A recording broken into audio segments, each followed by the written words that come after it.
আপুনি বিজেপিৰ পৰা টিকেট নিবিচাৰি কংগ্ৰেছৰ পৰা বিচৰা কাৰণ কি? প্ৰথম কথা হ'ল মই কংগ্ৰেছ দলৰ NSYৰ এজন ছাত্ৰ নেতা আছিলোঁ, খুজাই সমষ্টিৰ মই সভাপতি আছিলোঁ আৰু 2011 চনৰ পৰা মই NSY কৰি আহিছোঁ। আৰু দ্বিতীয়তে মই সাম্প্ৰদায়িক ৰাজনীতি বেয়া পাওঁ।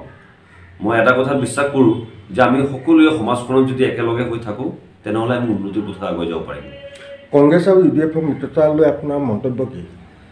চাওক, আপোনালোকে সদায় UDFকে কেলে টাৰ্গেট কৰে? বেলেগতো দল আছে এই মিত্ৰতাটো বহুত দল আছে, মহাজোঁট হয় এখন। তো বেলেগ দলৰ নামবোৰ ক'ব, তেতিয়া ভাল লাগিব, ৰাইজেও শুনি পাব কোন কোন মানে বেলেগ বেলেগ দল আমাৰ কংগ্ৰেছৰ লগত আছে। চাওক, বিজেপিৰ সকলো দিগত এতিয়া মই ক'ব লগাটো একো নাই, মই বিৰোধী দলৰ মানুহ, কিন্তু ৰাইজেও দেখা পাইছে আৰু আমিও দেখি আছোঁ যে তেখেতসকলৰ মেনিফেষ্টো বহুত ধুনীয়াকৈ বনায় আৰু কথাবোৰ ইমান ধুনীয়াকৈ বনায়, মেনিফেষ্টোতে মিনছ আবদ্ধ হৈ থাকি যায়। সেইটো আৰু প্ৰেক্টিকেল ফিল্ডত একো নহয়গৈ। তাৰ পাছত আমাৰ লোকেলতে চাওক, যিবোৰ সমস্যা আমি দেখা পাওঁ, বানপানীৰ সমস্যা সমাধান হ'ল নে? নহ'ল।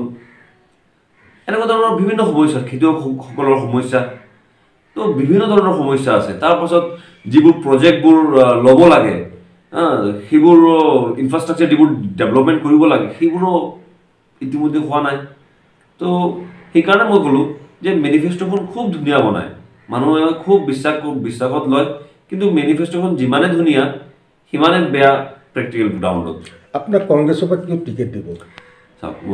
টিকেট দিয়াৰ মই অনুভৱ কৰোঁ যে মোক টিকেট দিব লাগে বা টিকেট কিয় দিব লাগে, সেইটো হ'ল যে মই বিগত 10 বছৰ ধৰি NSYৰ লগত জড়িত আছিলোঁ। তাৰপাছত দলৰ বিভিন্ন দায়িত্বত আছিলোঁ আৰু প্ৰত্যেক সময়ত মই ফ্ৰণ্ট লাইনত থাকি পেলাই সমাজৰ যিকোনো বিপদত মই জঁপিয়াই পৰিছোঁ, আগভাগ লৈছোঁ, সহায় মিনছ যিমান মোৰ দ্বাৰা যিমান সহায় কৰিব পাৰি সিমান কৰিছোঁ মই। আৰু দলৰো বিভিন্ন কাম কাজত মই জড়িত আছিলোঁ আৰু যিবোৰ দায়িত্ব দিছে দলে সেইবোৰ দায়িত্ব মই পালন কৰিছোঁ আৰু সেইবাবে মই আশাবাদী। এতিয়া মানে কথা হ'ল কি, এতিয়া বিধায়ক যিহেতু শিলাদিত্য দেৱ, তেওঁতো এজন ভাল প্ৰতিদ্বন্দ্বী হ'ব নিৰ্বাচনত, গতিকে তেওঁক আপুনি কেনেভাৱে ল'ব? চাওক, গেমটো কেনেকৈ খেলিব? গেম খেলাৰ একো নাই, মই একদম চিধা মানুহ। মোৰ কথা হ'ল, মোৰ মেইন ভিজন হ'ল, মোৰ কিছুমান ভিজন আছে। ভিজন কিয় আছে চাওক, বিগত এই যে মই আজি যে ডাঙৰ হ'লোঁ, এই মাটিত এই হাৱা পানী এই গোটেইখিনি মোৰ গাত লাগি আছে আৰু মই এই সমাজখনৰ এই জেগাখনৰ প্ৰত্যেকটা ব্যক্তিৰ কি ধৰণৰ অনুভৱ হৈছে বিগত 5 বছৰত সেইখিনি ময়ো অনুভৱ কৰিছোঁ। আৰু সেইকাৰণে ভাবোঁ তেনেকৈ একো ষ্ট্ৰেটেজিৰ দৰকাৰ নাই, একো গেম প্লেনৰ দৰকাৰ নাই। Game is very clear, picture is very clear. আৰু ইতিমধ্যে আমাৰ হোজাই সমষ্টিৰ সকলো জনগণে, সকলো ৰাইজে